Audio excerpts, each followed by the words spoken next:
We did have 5 of the cases where there was no source or travel risk factor, and so are indicative of community transmission, which brings our total to about 12 cases in Dallas County that have been identified as probable local transmission. So I think that we continue to, we've talked about, we've been in this containment mode. We are still following up on these cases and doing the contact investigations, trying to contain the spread, but simultaneously, with the Mayor Johnson's ordinance, Judge Jenkins' order, making the restrictions that promote the social distancing, the things like closure of bars and restaurants, limitation to takeout only, closing of theaters. All of those are to simultaneously also be implementing these social distancing. And we've been talking about it for weeks. We've said, everyone still needs to be doing these personal prevention messages. Wash your hands. Don't touch your eyes, nose, and mouth. Cough or sneeze into your sleeve or into a tissue and throw it away. And if you're sick, stay home.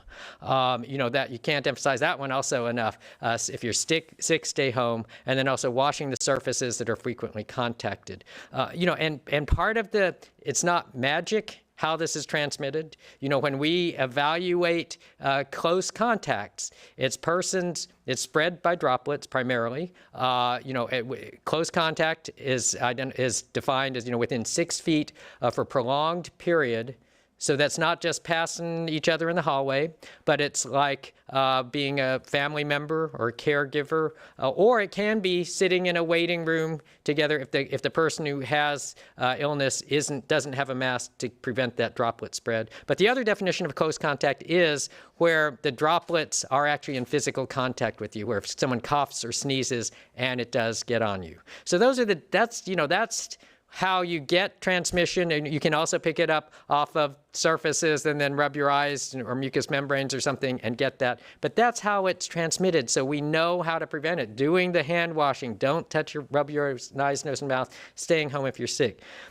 And the other group, we're really trying to, with the social distancing, we're trying to, you've heard, flatten the curve, slow this down, so that it protects our most vulnerable populations, and these are persons over 60 or those with chronic health conditions, and persons with chronic health conditions can be at any age, but then also to protect our healthcare system, the healthcare providers, first responders, and also protect our healthcare system from being overwhelmed, as we're seeing in some of these other countries. So by flattening that out, by delaying this the more we can, then we're helping protect that also. In the meantime, we're hoping that there are developments of new treatments. Further, it's about a year and a half, they're talking about vaccine being available. But these are what all of these efforts are trying to do. One thing that's new, and I recommend everyone to go to our website, Dallas County Health and Human Services, the State Health Department website. CDC has up-to-date guidance, continually updated, but addresses multiple situations. One of the things that just came out yesterday, it's their disposition of non-hospitalized patients with COVID-19. And so these are using, if someone has COVID-19, even if they haven't been confirmed diagnosis by testing, it now gives some guidance of when someone who's ill and who's been staying at home with their illness, when they can safely be considered that the illness is resolved and they won't transmit it anymore. And so these are based on time since illness onset and time since recovery. So that definition, they're saying if 3 days since recovery, which is defined as resolution of fever without any fever reducing medications, and improvement in symptoms, respiratory symptoms. So 3 days after that, so resolution of the fever and improvement of the symptoms, then someone can be considered as recovered, and at least 7 days have passed since the onset of any of the symptoms. So now that gives us new guidance for people who, if they develop illness, but even if it hasn't been confirmed as COVID-19, that if they've been staying home and protecting themselves, then they, when we feel, and CDC recommends and has identified that person can safely go back into the community and not spread it. So that's really an important development.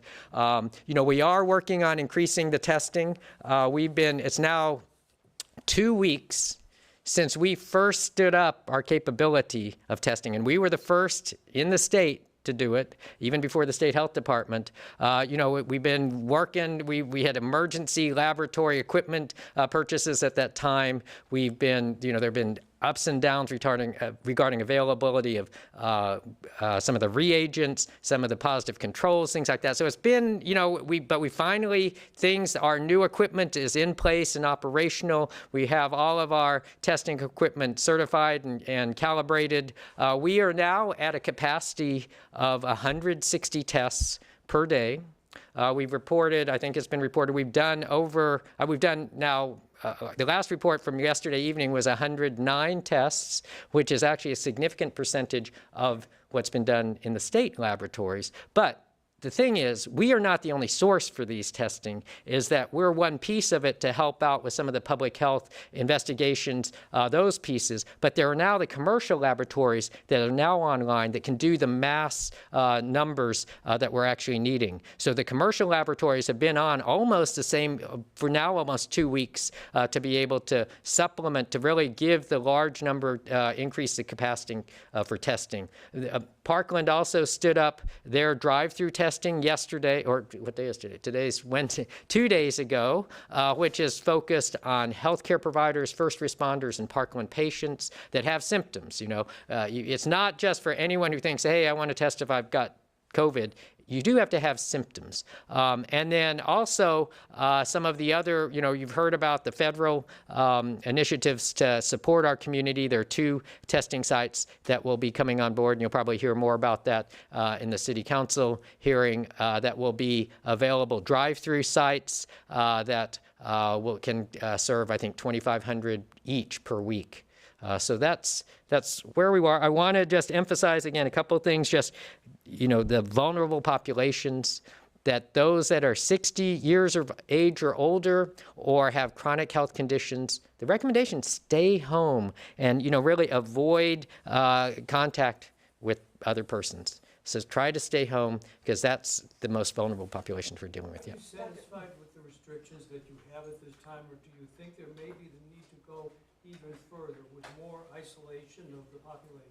Well, again, the principle is, I explained how what's considered close contact. It's spread when you get close enough to someone that the droplet spread can occur, or you get surface contacts and rub your eyes, nose, and mouth. So any principle, any policy that helps promote that and prevent that sort of spread is what needs to happen.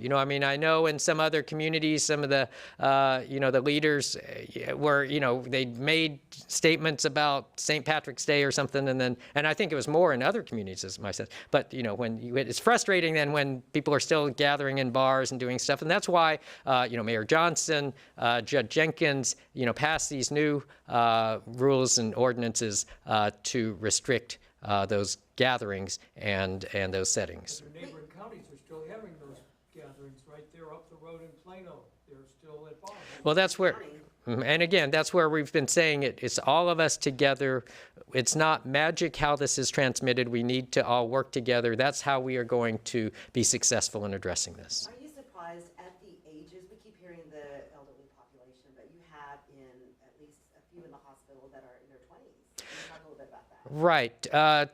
Let's see, 2 of the persons that we reported yesterday were in the intensive care unit, and they were in their 20s and 30s. So, I think that's a reminder that although, most are in the, population over 60 or with chronic conditions, there are also severe illness that can occur in younger persons. This is something for everyone. Again, that's, I think, a reminder that younger persons shouldn't just say, oh, it's not going to affect me, so I'm not going to worry about this. I'm going to go to the bar. This is for all of us. And even if it's not for them, it's for their parents, their grandparents. All of us have to be in this together. And I heard, at the federal level, they were talking about the millennials are going to be really important in this. Millennials get the messages out. They can, really influence this. Has to be all of us together working on this. Yes, sir. Quick question. You mentioned the younger ones as well. DISD had their first confirmed case of a middle school.